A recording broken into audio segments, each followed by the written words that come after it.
Guys, all I can say right now first is this season will not be the end of me. Because I can't remember the last time I was this sad over the results, the outcome of a head of house challenge in any season of Big Brother. Be it Big Brother Mzansi or Big Brother Nigeria. Guys, I cannot remember the last time I was this sad. Today, I was sad. I almost cried. I almost cried for Uyanda. Guys, oh my goodness. Listen, what happened to Uyanda today should never happen to anybody. It should never happen to anybody. Guys, I was so sad for this young man. I don't know, do you recall the twist that I mentioned yesterday that Smash Africa had announced during the live eviction show, where he had announced that there was going to be a head of house challenger today? Yeah. Okay, if you remember, that is what I am referring to. That twist happened today. And hey, guys, it was bloody. Not like literally, but it was bloody. It was so intense. It was insane. I watched Uyanda fight for his throne. I watched this young man fight for his title. And I felt like going on my knees and praying for him. Like, guys, I was over here. I was hyping this guy up. I was praying for this young man. I was praying for this young man. See, it was just remaining this small for me to go on my knees, raise my hands up and pray for this guy. As a matter of fact, I think during the All-Star season, I was actually praying for Doyin to win. Remember that challenge that Doyin did, that she almost broke her legs, but she was standing? I was praying for Doyin. Guys, that was the same way I was praying for Uyanda today. But sadly, this young man did not get it. Now, a lot of you might be confused. I'm just going to give you just a summary of the details of how the challenges went, all right? But before we get into it, ladies and gentlemen, there was also the live nomination process that just happened, which was also insanely hilarious, in my opinion. I'm going to give you all the juicy tea, all right? But first, you are all specially welcome to my channel. My name is Gloria Elijah. This is Frankly Speaking with Gloria Elijah, and I am the girl with the tea. Ladies and gentlemen, without wasting much of your time anymore, let's just continue with the rest of the video. First, let's begin with the head of house challenges, all right? So the original head of house challenge happened around 12 p.m. South African time today, yeah? And Uyanda emerged the winner, all right? Now, it wasn't particularly easy, you know, but it wasn't as crazy as the second one that happened by 6 p.m. South African time, all right? Now, the second one was the head of house challenger, but before that time, Uyanda emerged the head of house. This guy was super excited. I was happy for this guy. But I think for a flip second, I forgot that, oh my God, there's going to be a second challenge, yes. And so the housemates were not aware. None of them knew what was going to happen. None of them knew what was coming, yeah. So Uyanda was super excited. But one thing I love about that young man is he's very humble.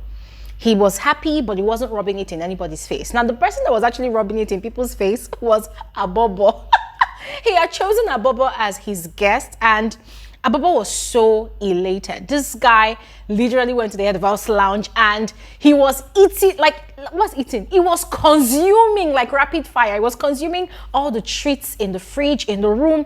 And as he was eating, the same thing that Sweet Guluva and his partner Muzi did, you know, where they would be teasing the rest of the housemates with the treats, all the chocolates and all the biscuits and all the juices and everything. Abobo was doing the same thing. So it wasn't like he was committing a crime. But most of the housemates picked offense. They were angry, they were mad at this guy, and then they were calling him names, you know, saying all sorts of things. But at some point, the guy got a bit upset, but then we were telling him that, come on, we are just joking. But a lot of people took offense to that. Even when Big Brother announced that they had about 30 minutes before the next head of house head of house challenger, all the housemates were so happy, but Abobo was sad. Abobo refused to leave the head of house lounge. He stayed in the head of house lounge. He said, no, I'm not going anywhere. I'm not going anywhere. The guy stayed there. Guys, it was so it was so funny. But anyways, when it was almost time, Big Brother had then instructed the housemates to nominate 4 housemates to volunteer to challenge Abobo in the arena in a 2-round challenge, you know. So the first challenge, 5 of them, they were going to go through it, and then 2 housemates who of course, be the last 2 people standing, will now do a face-off in the final challenge.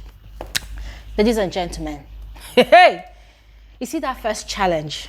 Now, if you are not strong, because that is it, if you're not strong, if you're not light in weight, you will not be able to do it. Guys, I don't even know. I think it is an endurance challenge, more of an endurance challenge. Strength is involved, but it's more of an endurance challenge.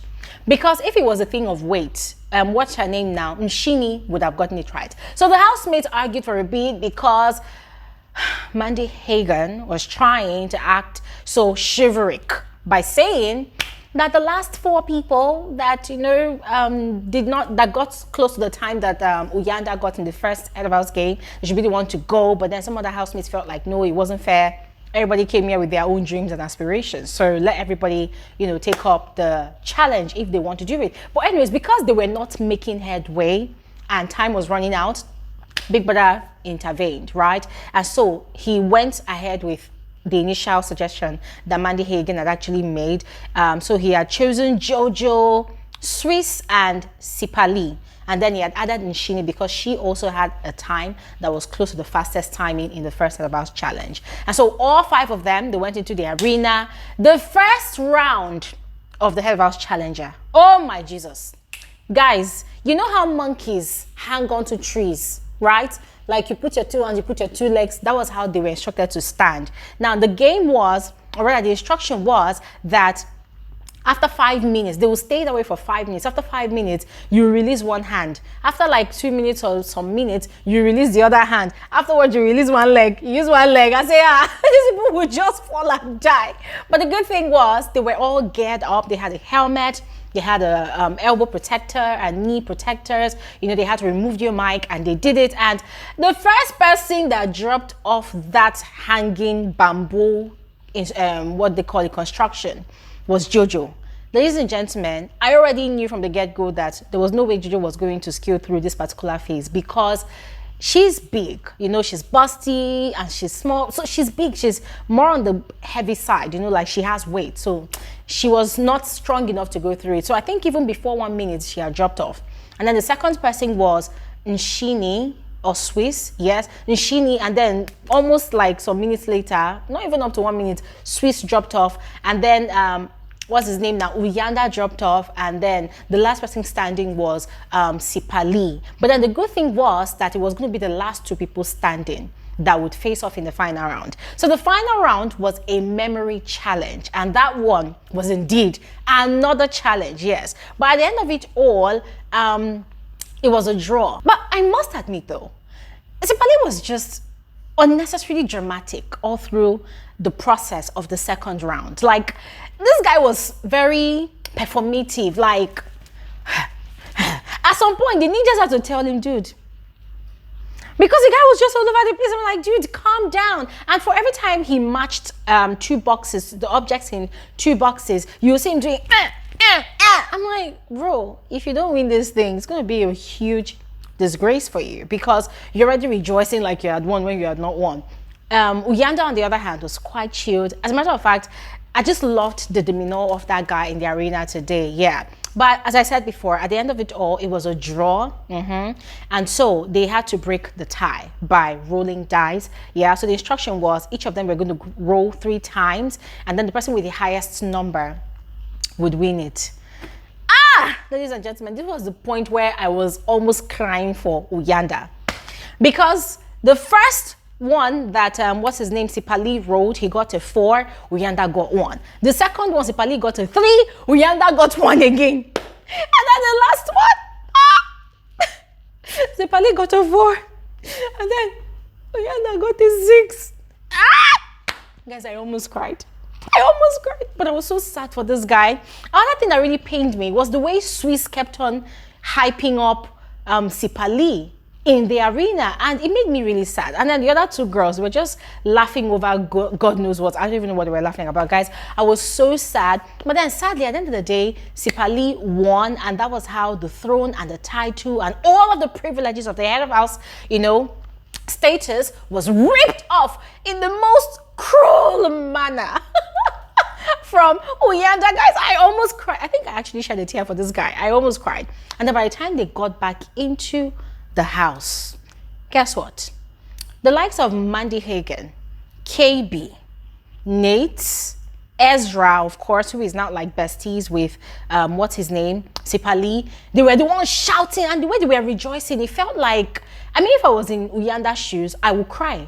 Because it felt like they were praying for Uyanda to fail. And the guy wasn't really bad. Because already in the, let's call it 3 or 4 or 5 hours that he was head of house, I was enjoying his leadership style. Very respectful, very considerate, very orderly, and people were respecting his voice. People were listening to him. Already he had received the brief for their wager tax presentation of the week, and this guy was very, very focused and orderly, and people were listening to him. They respect this guy so much. Let's not also forget that he's also an educator, very knowledgeable, you know, and I was so excited about even the wager task because you can tell that that's his forte. So ladies and gentlemen, I felt really bad for this guy. And you see all of that noise, all of the rejoicing from all of these other housemates, it got to him, and initially he was cool and fine with everything, even congratulated Sipali. But then because of all the reactions of all these psycho fans, the guy bursted into tears. He ran to his bed and he was crying. And I felt, guys, at that point, I felt like crying for him. Felt really bad for him, you know. And so some of the housemates, they went to go and console him. Bonnibee and Co, who have, you know, they have a good rapport with him, they went to console him. And even Tyrone. But ladies and gentlemen, during nominations, the same Tyrone, I went to go and hug him, console him, tell him sorry, it's okay, yeah, it will be fine. Tyrone nominated this guy. I was shocked. And that takes us straight into how the housemates nominated tonight. And by the way, ladies and gentlemen, this week, it's a real eviction. It's a real nomination. It's a real eviction. So however way people know how to do it, you know, the way you normally save your face, voting and all whatnot, just go ahead and do it, all right? But hey, let's get right into it. So first, Jojo nominated Bonnibee and Nsuku. Tyrone nominated Uyanda and Abobo. Why do I feel like their brief moment of reigning as a head of house and the guests really got to Tyrone? Because that guy took it so personal. He didn't even waste time in calling their names. Anyways, Mata nominated Nate and KB. Guys, about Nate, I will tell you something towards the end of this video. I was laughing so hard at Nate tonight. It was crazy. Uyanda nominated Swiss and Nate. Pilile nominated Ezra and Savage. Melino nominated Bonnibee and Abobo. Nate nominated Pilile and Savage. Guys, I was shocked. I was shocked. Frankly speaking, with all the drama that happened last week, one would have expected that Nate would automatically, without even thinking twice, nominate Nsuku and Bonnibee, you know, as sworn enemies in that house. But she did not nominate them. Instead, she nominated Pilile, the quiet girl that does not involve herself in drama or does anything crazy to trigger anybody that Nate even smiles with. Or could it be because Pilile, you know, is friends with everybody? She does not have any enemy in the house. Guys, I was shocked. I was really shocked. But anyways, in continuation, Abobo nominated Ezra and Swiss. KB nominated, obviously, Bonnibee and Nsuku. Ezra nominated Nsuku and Bonnibee. Nsuku nominated KB and Nate, very obvious. Sweet Guluva nominated, obviously, Nsuku and Bonnibee. Ashley nominated Bonnibee and Savage. That really cracked me up. Luzuko nominated Nsuku and BK. For BK, I was quite shocked. Like, how? Why? How did you people get there? People are very, very chilled anyways. But, yeah. Sipisile nominated Savage and Ashley. Her reasons are quite funny, but I'm going to wait for her diary session. Savage nominated Nate and Google. Savage had an observation about Nate today. I'm waiting for more information about that. I will share on another video. Nshini nominated Ezra and Mandy Hagan. Swiss nominated Abobo and Nsuku. Bonnibee nominated Nate and Ezra. I was quite shocked that she did not nominate KB. Anyways, Muzi nominated Luzuko and Google. Mandy Hagan nominated Bonnibee and Ezra. BK nominated Mandy Hagan and Mata. Gugu nominated Nate and Savage, while Sipali nominated Bonnibee and Uyanda. Ladies and gentlemen, do you all remember what I told you all on Saturday during our live conversation about how Bonnibee saved Sipali, by single-handedly selecting him to join them in the game this season? I mean, guys, I also talked about betrayal. If Sipali will be daring enough to play this game of betrayal against Bonnibee, ladies and gentlemen, it happened tonight twice. Yes, first by him nominating Bonnibee, and second by not saving Bonnibee, but instead saving his friend Ezra. We're gonna get there. In total, Bonnibee got 7 nominations. Nsuku got 6. Abobo got 3. Nate got 5. Swiss got 2. KB got 2. Savage got 5. Ezra got 5. Gugu got 2. Mandy 2. Uyanda 2. Now, all the people I mentioned that had 2 nominations, they were not up. The other ones that had from 3 nominations above, they are up standing. Bonnibee, Nsuku, Abobo, Nate, Savage, and Ezra. Yes. And so for the save and replace, Sipali had used his veto power to save Ezra, as I mentioned before, and had, put up Uyanda, who he had nominated before. Yes. Nate was quite shocked. She did not see it coming. And quite frankly, the look on her face was hilarious. Yes, she was shocked. She was genuinely shocked, because I told you all that Nate had a plan. Her plan was to get Bonnibee, Nsuku nominated. And so her plan worked. But for me, it overworked. It over-manifested. How? Because the plan included her in the result. Because housemates have started seeing her true colors. They started seeing that she's a recruiter, a mobilizer, according to what Savage said today, that she's a mobilizer. She mobilizes people against people. Yeah. So they've seen that she's an instigator, and some people have their eyes on her. So ladies and gentlemen, that is all for all the exciting stuff that happened today with regards to challenges and nominations. But I would love to hear from all of you. How do you feel about this Head of House Challenger game? Do you like it, or do you think it's good for the Umlilo season? And also about nominations, let me know in the comment section below housemates that you are voting for and saving to see in the house the next week. All right, all of that said, thank you all so much for watching. I'll see you guys on another episode of Frankly Speaking with Gloria Elijah. Thank you so much. Have an amazing night's rest. Bye.